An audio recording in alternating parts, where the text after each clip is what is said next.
மன்னன், ஆசை நாயகன், இப்படி ரசிகர்களால கொண்டாடப்பட்ட அஜித் இப்போ மாஸ் ஹீரோவா மஜா பண்ணிட்டு இருக்காரு. இன்னைக்கு அவரோட 53வது பிறந்த நாளை ரசிகர்கள் தாறுமாறா கொண்டாடிட்டு இருக்காங்க. அவங்க மட்டும் இல்லாம சினிமா பிரபலங்களும் அஜித்துக்கு பர்த்டே விஷ் பண்ண மறக்கல. இதோட நெக்ஸ்ட் லெவலா விடாமுயற்சி, குட் பேட் அக்லி படங்களோட அப்டேட்ஸ் வரும்னு ரசிகர்கள் ரொம்பவே எதிர்பார்த்துட்டு இருக்காங்க. இந்த டைம்ல யாருமே எதிர்பார்க்காத ஒரு போட்டோ சோசியல் மீடியாவே அதிர வச்சிருக்கு. இது அஜித்தோட சினிமா அப்டேட்னு நினைச்சா அதுக்கு நாங்க பொறுப்பு இல்லைங்க. ஆனா அதை விட செம்மையா வைப் கொடுத்திருக்கு இந்த போட்டோ. சினிமால என்ட்ரி ஆனதுல இருந்தே இன்னொரு பக்கம் பைக், கார் ரேஸ்ல கலந்துகிட்டு வராரு அஜித். அதுலயும் இப்ப கொஞ்ச நாளாவே பைக் டூர் போறதுல அஜித் காட்டுற இன்ட்ரெஸ்ட் ரொம்பவே அதிகம். தனியாவோ இல்ல தனக்குன்னு ஒரு குரூப் சேர்த்தோ நினைச்ச இடத்துக்கெல்லாம் பைக்ல ட்ரிப் போயிட்டு வராரு.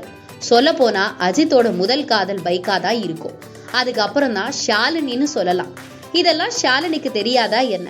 அதனாலதான் அஜித்தோட பிறந்த நாளுக்கு செம்ம ஒர்த்தான கிஃப்ட் கொடுத்து அமர்கலப்படுத்தி இருக்காங்க ஷாலினி. அதாவது அஜித்துக்கு பல லட்சம் மதிப்புள்ள டுகாட்டி பைக்கை கிஃப்டா கொடுத்திருக்காங்க. ஆல்ரெடி அஜித் ஏராளமான பைக்ஸ் வச்சிருக்காரு. அதெல்லாம் பல லட்சங்கள் மதிப்புடையதுன்னு எல்லாருக்குமே தெரிஞ்சதுதான். அந்த லிஸ்ட்ல இப்ப டுகாட்டியும் இணைஞ்சிருக்கு.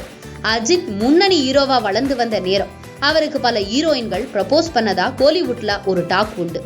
ஆனாலும் யாருக்கும் அசராத அஜித் அமர்கலம் மூவில நடிச்சப்போ ஷாலினி கிட்ட சரண்டர் ஆனாரு.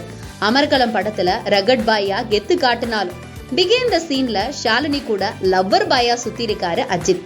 அதுக்கெல்லாம் சேர்த்து இப்ப அஜித்துக்கு சர்ப்ரைஸ் கொடுத்துட்டே இருக்காங்க ஷாலினி. அதுல இந்த டுகாட்டி பைக் ரொம்பவே ஸ்பெஷல்னு ரசிகர்களும் கமெண்ட்ஸ் பண்ணிட்டு வராங்க.